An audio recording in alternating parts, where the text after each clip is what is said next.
Hey, Shelby here, and I just wanted to do a quick little blog.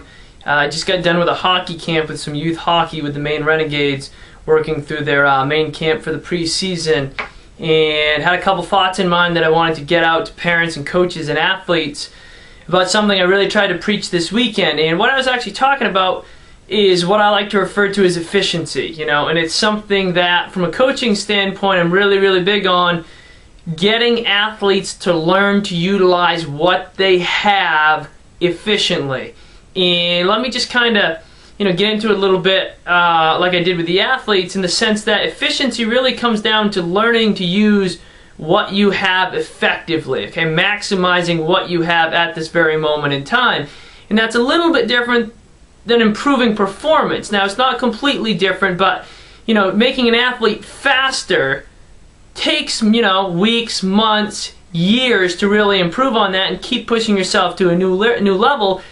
Whereas learning to be efficient takes the speed that you already have and gets you to use that speed effectively. So it's getting an athlete to learn to make reads, to stop and go more effectively, to position the body effectively, so that you really maximize what you have as an athlete.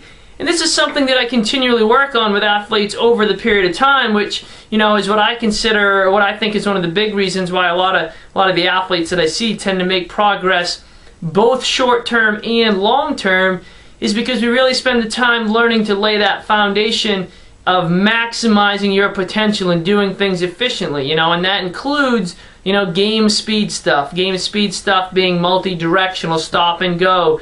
Game speed stuff being straight line, but in particular short little bursts of speed.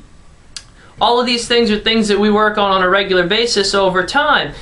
One simple thing was plyometrics, which I did with some athletes, and one thing we talked about was learning to be able to stabilize, and on something as simple as a single leg hop, which is what I consider a basic progression in plyos about learning to stabilize, is I want you to learn to be able to stabilize before you start to move again. So if you can't stabilize, I can't teach you to go.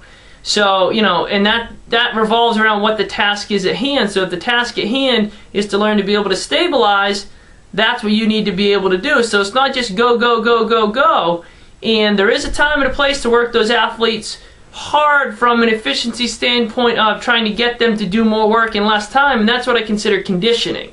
And that's a time and a place. We do metabolic circuits, we do some density training circuits to try to improve that, but I consider that something completely different than working to be efficient. So check back to the blog, shelbytrain.com, and I will have more information for you.